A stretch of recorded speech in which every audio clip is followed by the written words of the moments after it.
My star sign is Pisces. I was born at the end of February, and if you're a star sign gazer, you may know that the classic Piscean is a bit of a dreamer, but a creative, sensitive and imaginative one. Hold that thought. Does any of that apply to me? Have I been a dreamer, living his dream? Living for 3/4 of a century has been an unimaginable dream and should be quite enough, but of course it never is.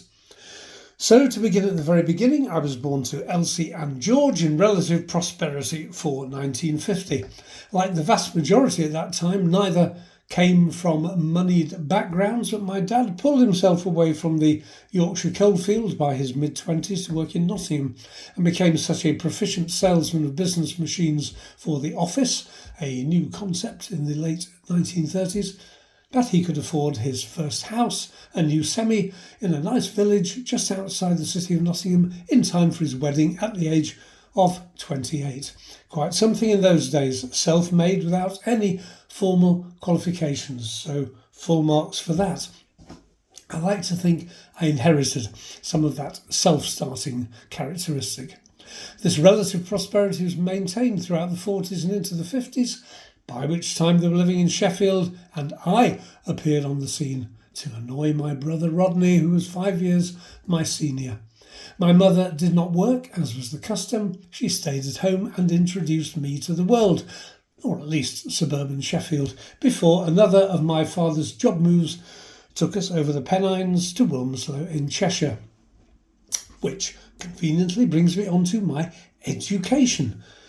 In terms of formal education, I did as well as my attitude towards it indicated that I would. When I was on it, I was very good.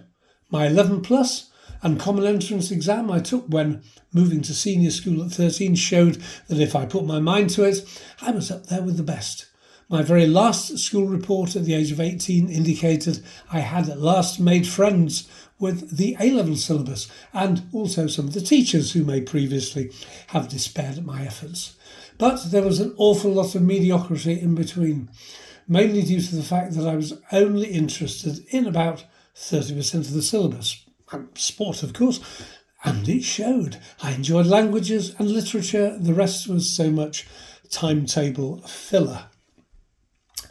My first big personal test came when I had just turned 13, and my dad said that we were moving back to Sheffield due to his being redeployed there by his company.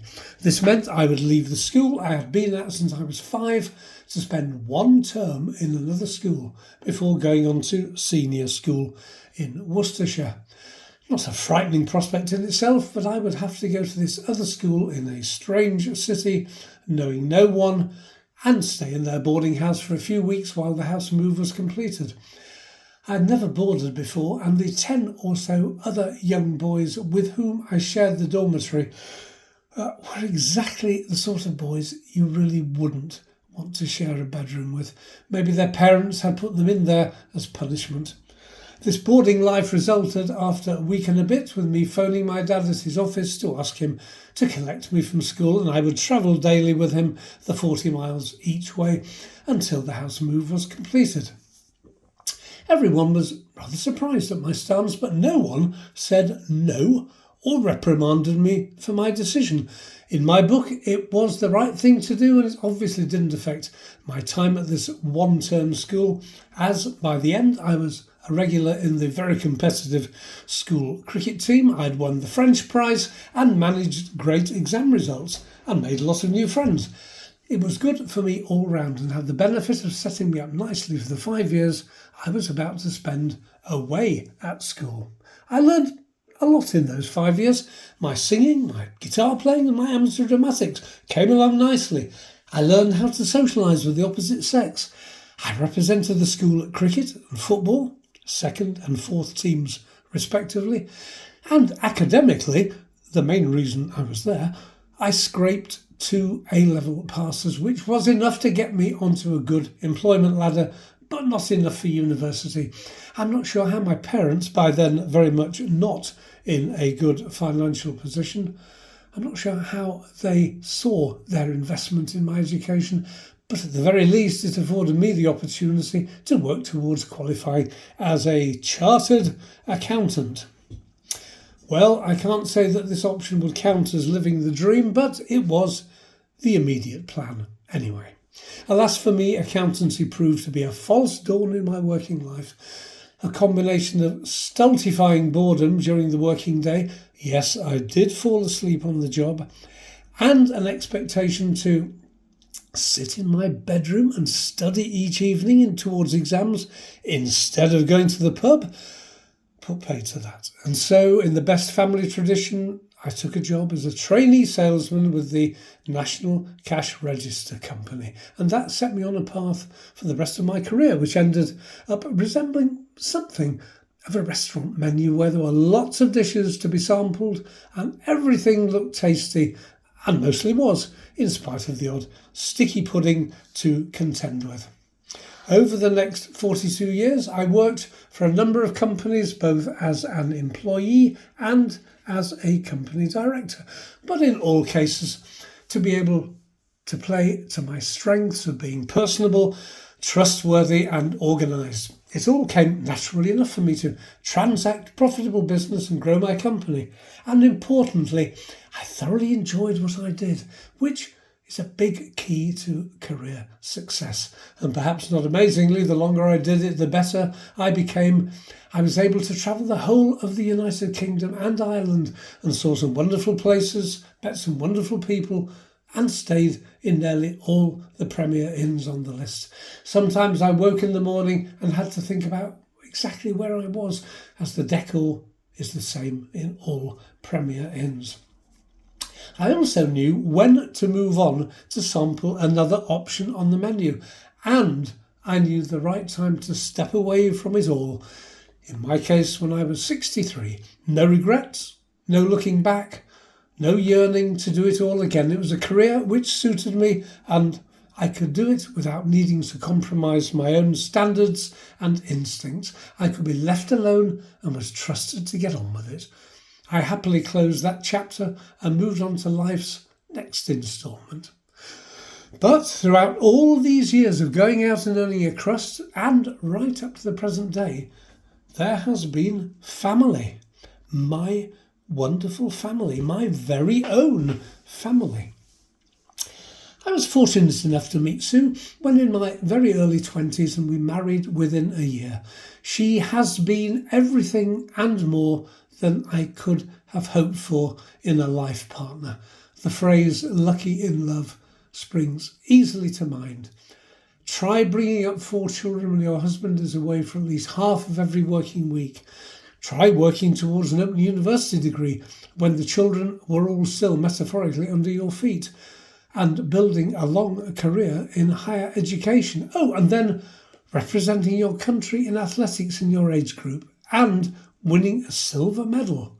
Oh, and performing ballet in front of a full theatre in later life, and you'll understand something of the person. I am in total awe. But our children, Chris, Sally, Adam and Alice, have filled our lives with joy and everything else that parenting brings. I have to say that most of this period of having and bringing up children seemed to have gone by in a bit of a blur of here, there, on and everywhere. There were incidents aplenty, but we all made it through to the other side pretty much unscathed.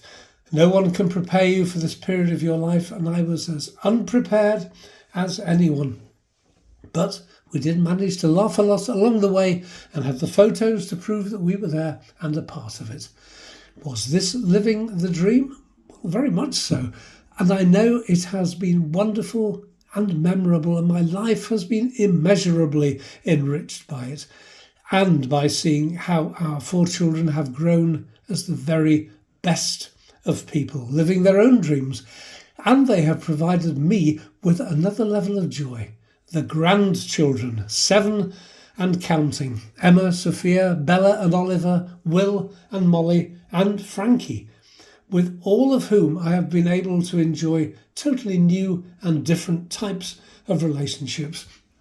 And not forgetting the one family hound, MJ, who gives me a perfunctory lick of acceptance when we see each other.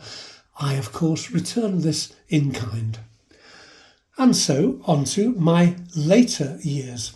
It was only when I passed my 50th birthday that age, experience and an open mind led me into a series of events and ventures that weren't on any likely living the dream list. I tell the stories behind these and a lot more on my free to hear YouTube channel, and please indulge me by listening. But I can still turn around and say that I even surprised myself in how they've turned out.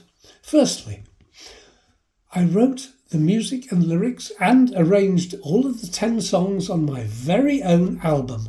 Yes, me, the musician, making my own long-playing record, starring me with more than a little help from my friends. Secondly, I reviewed around 150 concerts for the Newcastle Journal. I've always liked writing, and this was a wonderful opportunity to write in my own style and have it published for the world to read. I was delighted they had the confidence in me to do this on an ongoing basis. I have the scrapbooks with copies of all these reviews. Thirdly, I put on and ran a weekly 2-hour classical music programme for 3 years on local radio in the Northeast. Absolute heaven for me, and as they say, I have the face for radio. Fourthly, I created and curated and performed in a special show to mark the centenary of the armistice at the end of the First World War at the Sage Gateshead on November the 11th, 2018. It was wonderful and memorable in equal measure. This was the first time I'd been on stage since school drama performances. Being there with the spotlights on you is unusually addictive. And fifth and last, I've had the opportunity and the pleasure to sing in a couple of high-quality chamber choirs and even to visit a few European cities to sing to the locals. I would never have counted any of these 5 examples as even remote possibilities as I was growing through the first 50 years, but I found I truly was living my dream as the years rolled by, along with all the other experiences I've been so lucky to have, whilst staying in remarkably good health through it all. Lucky in life as well as lucky in love. I always think of my good fortune at having been born at the right time for me in a peaceful, pleasant and generally fair-minded democracy when I didn't have to go to war and a man could be what he wanted to be, living his dream. Amen.